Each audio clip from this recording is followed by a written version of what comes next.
Migala. El espíritu crítico opera distinciones, y distinguir es señal de modernidad. Recordemos que los fascistas odian la modernidad. En la cultura moderna, la comunidad científica entiende el desacuerdo como el instrumento del progreso del conocimiento.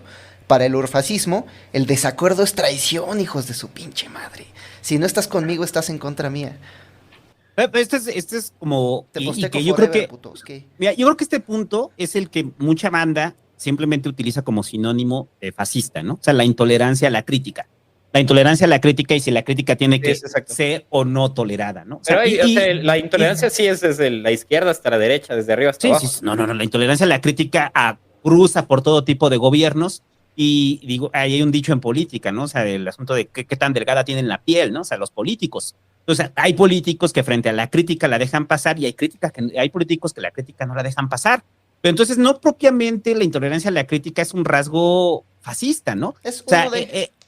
puede ser uno de, pero ¿cuál es la diferencia entre la intolerancia a la crítica, no sé, de un presidente latinoamericano a la intolerancia a la crítica que tenía Mussolini? La diferencia es que el presidente utiliza métodos que no son propiamente violentos, o sea, violentos físicamente, o sea, pues no les mete un balazo, no los mata, ¿no? O no los arresta, o no van a cerrar el periódico, ¿no? Utiliza otros métodos. El PRI en su momento sí. Estoy hablando de épocas contemporáneas, ¿no? Algunos presidentes, ¿qué hacen? Pues juegan de otra forma. Hacen que económicamente dejen de recibir recursos, que es lo que está haciendo el PG.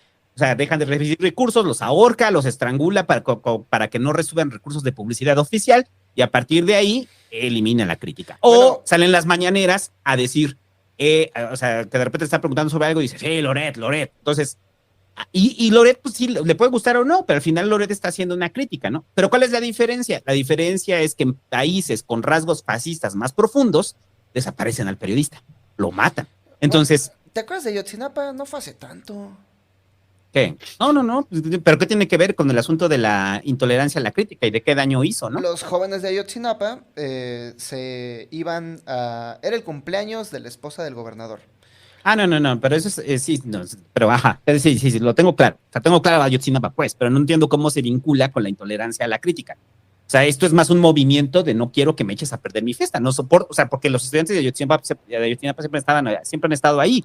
Y la crítica siempre estaba ahí. Simplemente en ese momento no quiero que me molestes la fiesta, güey. Es que, una vez más, me estoy adelantando, porque el punto 5 creo que va muy en relación con el cuarto, y dice que el desacuerdo es además un signo de diversidad. Ya vi dónde meter a Buzz Lightyear. El urfascismo crece y busca el consenso, explotando y exacerbando el natural miedo de la diferencia. El primer llamamiento de un movimiento fascista o prematuramente fascista es contra los intrusos. Escuchen bien, el urfascismo es, pues, racista por definición y homofóbico. Eso me queda. El quinto punto, pues prácticamente es la cimentación del racismo, ¿no? O sea, no, pero el cuarto, o sea, más que de los otros, el cuarto es la intolerancia absoluta a la crítica. Entonces, es que, ¿por qué quiero ser enfático en este punto, güey? Porque mucha gente, o sea, de repente acusan a gobiernos que dicen, es que no hay libertad de expresión. No, sí la hay, y está jugando políticamente el güey para destrozar tu opinión, pero no te está mandando a matar, no te está mandando a reprimir. Entonces mucha gente dice, ok, en caso de México, ¿no? Están eliminando...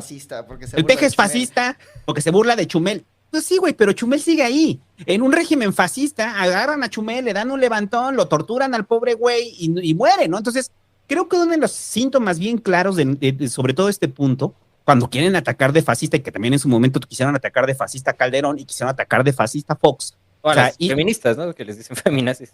Ajá, y que los quisieron atacar de fascistas diciéndoles que violentaban la libertad de expresión. Güey, con Fox se dan una apertura bien cabrona a la libertad de expresión, tanto que a Fox todos los medios no lo bajan de un pendejo, ¿no? Y hasta la fecha seguimos, o sea, Calderón, o sea, todas las críticas sobre lo que es, que es un mito todavía el pedo de que si era pedo o no, ahí estaban, pues, o sea, Güey, eso no quiere decir... Se burlan de él por chaparrito, eso no es motivo de burla, eso me lo respetan, por favor, de todas las cosas que se le critican a Calderón, la estatura es lo de menos, hijos de su pinche madre. Mira, y ni nos vayamos tan lejos, o sea, transportémonos a la Italia fascista, y imagínate un periódico en el cual están haciendo una crítica abierta a Mussolini, güey, un cartel Y decían, el Luchi está pelón, y que dice, pinche pelón, pendejo, ¿no? O sea, güey, y ahí mismo lo narra Humberto Eco y lo narra bien cabrón, ¿no? O sea, de que cuando cae el fascismo italiano, No mames, de Humberto cabeza. Eco cae de cabeza, descalabra. Humberto Eco va al puesto de periódicos, güey, y de repente ve 5 periódicos. Y de repente 5 periódicos con 5 notas distintas, ¿no? Y Humberto Eco dice, es que yo creía que nada más había uno. Entonces yo creía que nada más había un periódico y había un partido. Hasta ese momento descubrí que había otros periódicos y otros partidos. Entonces, ahí para limitarnos un poco, con lo que decía el hobby del riesgo de decir que todo es fascismo o que están teniendo corrientes fascistas, la intolerancia a la crítica, yo creo que es uno de los rasgos fundamentales del Estado fascista, pero esa intolerancia en la cual la respuesta es agresiva y la cual la respuesta es letal. O sea, en estados donde sí haces crítica. Y eso nos lleva a un punto con China, ¿no? O sea, China está más cercano del punto de la intolerancia absoluta a la crítica, ¿no? Creo que más allá de un tema de la intolerancia, o sea, que es característico, quiero hacer un puntito en lo que es esta ilusión de falsa conciencia de participación en el poder social que se le da a esta gente por formar parte de estos grupos. Que en parte es el derivado de un narcisismo colectivo que tiene esa gente. Creo que ahí podemos empezar a definir más o menos qué es un fascista. A ver.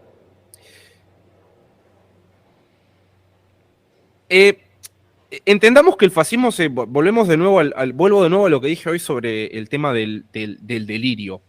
Eso que es parte del otro, que es parte de la misma crítica y que se busca siempre en el fascismo eliminarlo, a través sea de un acto homicida, pero no necesariamente tiene que ser parte de un acto homicida, sino por la misma reproducción de ese delirio o esa fantasía sobre la que se sostiene el fascismo.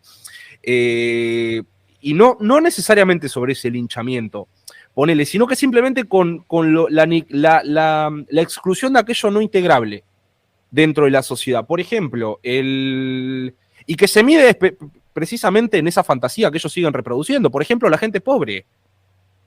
¿Por qué nosotros normalizamos que hay gente pobre? Ponele. No es parte de esa fantasía de progreso que nosotros decimos, jaja, la humanidad está progresando. Pero en realidad dentro de esa fantasía en donde ignoramos que es normal que haya gente pobre. Obviamente que la gente te dice, jajaja, sí, hay gente pobre. Sí, ya sé que hay gente pobre porque salís a la calle y ves a la gente pobre. Pero ¿en qué sentido hablamos de progreso si sigue existiendo esa gente? Entonces, creo que por eso es tan a veces abstracto tener que hablar de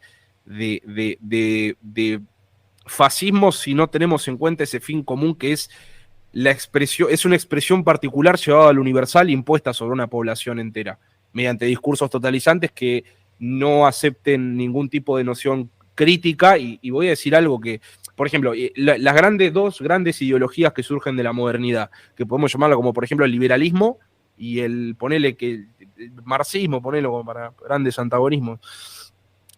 Las dos decían sostenerse mediante una racionalidad y se criticaba a sí misma. El fascismo no lo hace eso.